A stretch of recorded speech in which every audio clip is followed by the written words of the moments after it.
नमस्कार, मैं Vinod Chahar JSBT classes में आपका स्वागत करता हूं।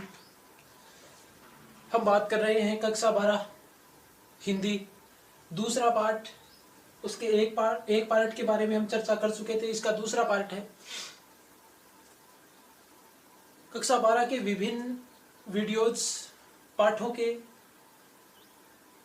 आप प्राप्त करने के लिए हमारे चैनल को लाइक करें, शेयर करें और सब्सक्राइब करें। साथ में बेल आइकन को भी प्रेस कर दीजिए, तो जैसे ही नया वीडियो आता है आपके पास तुरंत नोटिफिकेशन आ जाए। तो देखिए, हम शुरू करते हैं इसको। एक पार्ट की हम चर्चा कर चुके थे। जन्म से ही अपने साथ लाते हैं कपास, यानी उन बच्चों के बारे में कहा जा रहा है कि जन्म से ही अपने साथ लाते हैं कपास यानी रुई। कपास यानी रुई कि अपने साथ जन्म से ही वो क्या लाते हैं, रुई लाते हैं। यानी जन्म से ही, यानी बात करें तो जन्म से ही वो जो बच्चे होते हैं उन बच्चों का शरीर जैसे रुई होती है, कपास होता है, वो मुलायम होता है, कोमल होता है। तो जन्म से ही अपने साथ लाते हैं कपास, यानी कपास के माध्यम से हम कह सकते हैं कि कोमलता लाते हैं। यानी जन्म से ही उनका शरीर है वो कैसा होता है, कोमल होता है। छोटे बच्चे होते हैं उनका शरीर कोमल होता है, लचीला होता है। तो वो इधर उधर दौड़ते रहते हैं, भागते रहते हैं, उन पतंगों के पीछे जैसे भागते रहते हैं। लचीला शरीर, उनका लचीला शरीर है, तो वो शरीर में लचीलापन होता है जिसके माध्यम से वो इधर उधर दौड़ लगाते रहते हैं। पृथ्वी घूमती हुई आती है उनके बेचैन पैरों के पास। बेचैन यानी व्याकुल, बेचैन यानी व्याकुल पैरों के पास। ऐसा प्रतीत होता है जैसे पृथ्वी घूमती हुई, ऐसा प्रतीत होता है जैसे पृथ्वी घूमती हुई उनके जो व्याकुल पैर है उनके पास आती रहती है। पृथ्वी है वो व्याकुलता से, पृथ्वी व्याकुल होकर उन बच्चों के पैरों के पास आती रहती है। यानी घूमते तो बच्चे हैं लेकिन ऐसा लगता है जैसे पृथ्वी घूम रही हो और पृथ्वी घूमकर उन बच्चों के पैरों के पास आ रही हो। पृथ्वी उन बच्चों के पैरों के पास आने के लिए जैसे व्याकुल रहती है। जब वे दौड़ते हैं बेसुध छतों को भी नरम बनाते हुए, जब वे दौड़ते हैं बेसुध, यानी जब वो बच्चे दौड़ते हैं तो उन्हें किसी प्रकार का कोई भान नहीं रहता कि वो कहां दौड़ रहे हैं, कैसे कर रहे हैं और कहां दौड़ते हैं। छतों को भी नरम बना देते हैं। जब ये बच्चे दौड़ते हैं पतंगों के पीछे दौड़ते हैं, जब ये बच्चे क्या करते हैं पतंगों के पीछे दौड़ते हैं तो ऐसा लगता है जैसे वो बेसुध होकर दौड़ रहे हैं। उन्हें पता नहीं कि कितनी दूर तक उन्हें जाना है, उनके सामने क्या है, इस प्रकार की किसी भी स्थिति का उन्हें पता नहीं होता है। छतों को भी नरम बनाते हुए, और छतों को भी वो छतों पर दौड़ते रहते हैं, एक छत से दूसरी छत पर दौड़ते रहते हैं, एक छत से दूसरी छत पर वो लगातार दौड़ते रहते हैं। दिशाओं को मृदंग की तरह बजाते हुए। और जब वो दौड़ते हैं, इधर उधर दौड़ते हैं तो ऐसा लगता है जैसे दिशाओं को भी वो मृदंग ढोल की तरह बजा रहे होते हैं, ढोल की तरह बजा रहे होते हैं। अर्थात कवि का कहने का तात्पर्य ये है कि जो हवा चलती है उसके माध्यम से ऐसा प्रतीत होता है जैसे वो हवा भी उनके स्वागत में, या जो दौड़ते हैं तो हवा भी उनके लिए क्या करती है, मृदंग यानी ढोल बजाती रहती है। हवा भी उनके लिए क्या करती रहती है, ढोल बजाती रहती है। चारों दिशाओं से हवा चलती रहती है, चारों दिशाओं से हवा चलती रहती है और वो इधर उधर दौड़ते रहते हैं। तो दिशाओं को वो हम कह सकते हैं कि दिशाओं को वह क्या करते रहते हैं, मृदंग की तरह बजाते रहते हैं। इधर उधर एक स्थान से दूसरे स्थान पर वो दौड़ते रहते हैं, तो दिशाओं को मृदंग की तरह बजाते रहते हैं। जब वे पेंग भरते हुए चले आते हैं, पेंग भरना यानी मस्ती से चलना, पेंग भरना यानी मस्ती से चलना। और जब वो मस्ती भरे हुए लहजे में चले आते हैं, जब वो झूमते हुए, किस प्रकार से, जब वो बच्चे झूमते हुए चलकर आते हैं, झूमते हुए आते हैं तो डाल की तरह लचीले वेग से अक्सर, तो डाल की तरह एक डाली होती है उसमें लचीलापन होता है, तो वेग से अक्सर छतों के खतरनाक किनारों तक, कहां तक दौड़कर आते हैं, छतों के खतरनाक किनारों तक। जिस प्रकार से एक डाली होती है, कोमल डाली होती है, वो वेग से इस प्रकार नीचे आती है, इस प्रकार से नीचे आती है। तो बच्चे भी क्या करते हैं, बच्चे जब दौड़ते हुए आते हैं तो जिस प्रकार से एक डाली होती है जो लचीली होती है और अक्सर झुक जाती है, उस प्रकार से वो भी जैसे झुक जाते हैं। कहां पर झुक जाते हैं, छतों के खतरनाक किनारों तक। वो दौड़कर कहां तक आ जाते हैं, जो छत होती है उस छत के किनारों तक आ जाते हैं, छत के किनारों तक आ जाते हैं। वो किनारे खतरनाक होते हैं। खतरनाक क्यों बताया गया है, क्योंकि किनारों तक आ जाते हैं तो किनारों से गिर सकते हैं, किनारों से क्या हो सकता है, गिर सकते हैं। तो तब कहा गया है कि खतरनाक किनारों तक, उन किनारों तक आ जाते हैं जहां से गिरने का डर रहता है, जहां से गिरने का डर रहता है।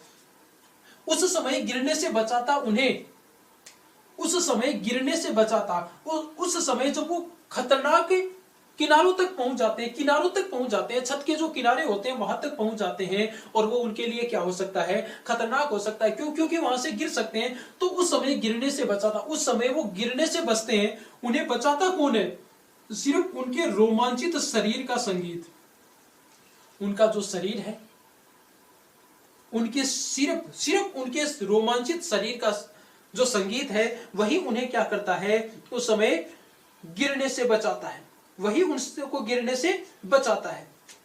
तो देखिए रोमांच क्या होता है? रोमांच होता है खतरों से उत्पन्न उत्साह, क्योंकि खतरनाक स्तर तक वो पहुंच जाते हैं, खतरे तक पहुंच जाते हैं, खतरे तक पहुंच जाते हैं, और उस खतरे से उत्पन्न रोमांच जो उत्साह होता है, खतरे तक पहुंचते हैं, अपने आप को बचाते हैं ऐसे, तो एक उत्साह, नया उत्साह आता है, नया उत्साह आता है। और शरीर का संगीत, शरीर की जो तान, शरीर का जो रूप है, शरीर की जो शक्ति है, वो क्या करती है, उन्हें बचाती है, उन्हें बचाती है। क्यों? क्योंकि वो बार बार ऐसा करते हैं, बार बार ऐसा करते हैं, तो फिर वो जो खतरा है ना, उस खतरे से डरते नहीं है, उन्हें वो डर नहीं लगता है, फिर किनारे पर पहुंच जाते हैं, गिरने का डर नहीं लगता। वो उत्साह है, वो उत्साह उनमें संचरित हो जाता है, उत्साह उनमें संचरित हो जाता है। और शरीर का संगीत है, यानी शरीर का जो, शरीर की जो शक्ति है वो उन्हें क्या करती है, गिरने से बचाती है। पतंगों की धड़कती ऊंचाइयां उन्हें थाम लेती है, और पतंगों की धड़कती ऊंचाइयां, पतंग आसमान में उड़ते रहते हैं, तो पतंगों की जो ऊंचाइयां उन्हें थाम लेती है महज एक धागे के सहारे।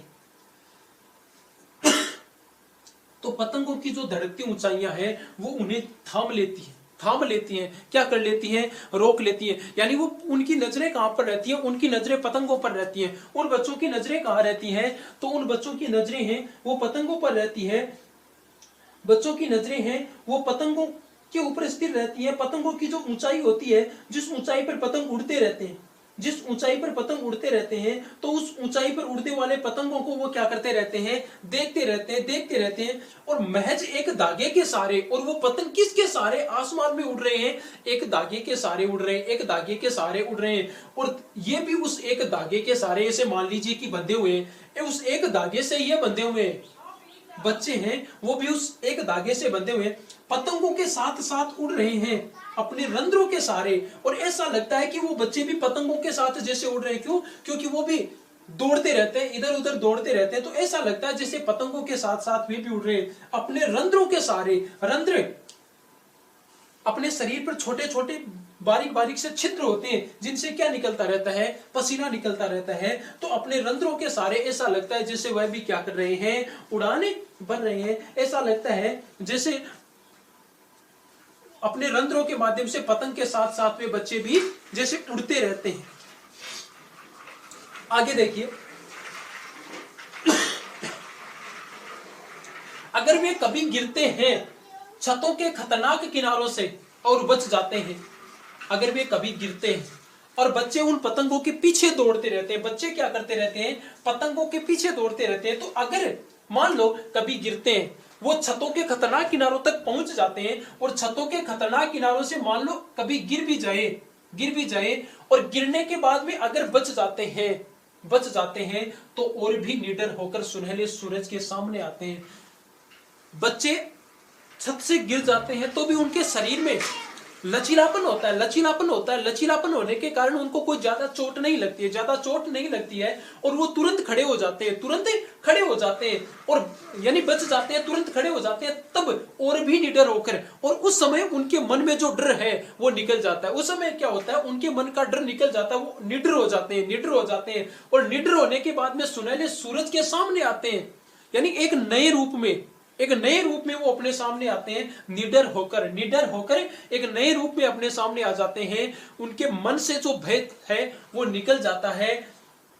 पृथ्वी और भी तेज घूमती हुई आती है उनके बेचैन परों के पास, और ऐसा प्रतीत होता है कि पृथ्वी भी जैसे तेजी से घूमती हुई उनके बेचैन पैरों के पास आती है, यानी उनमें एक नया उत्साह आ जाता है। कहने की बात यह है, उनमें एक नया उत्साह आ जाता है, उन बच्चों में एक नए उत्साह का संचार हो जाता है और ऐसा लगता है कि उस समय पृथ्वी है वो भी घूमती हुई, पृथ्वी भी गति करती हुई, घूमती हुई जैसे व्याकुलता से कहां आ रही है, इन बच्चों के पैरों के पास आ रही है। यानी वह स्वयं, पृथ्वी स्वयं है वो भी तेजी से इन बच्चों के पास में आने के लिए लालायित रहती है, इन बच्चों के पैरों के पास में आ जाती है। तो ये था दूसरा पार्ट, इसी के साथ अपना दूसरा पार्ट कंप्लीट होता है। नेक्स्ट वीडियो में हम तीसरा पार्ट है उसके बारे में चर्चा करेंगे। तो आप वीडियो को लाइक करें, शेयर करें और हमारे चैनल को सब्सक्राइब करें ताकि प्रत्येक वीडियो आप तक पहुंचे और आप उसको अच्छी तरीके से समझ पाएं। धन्यवाद।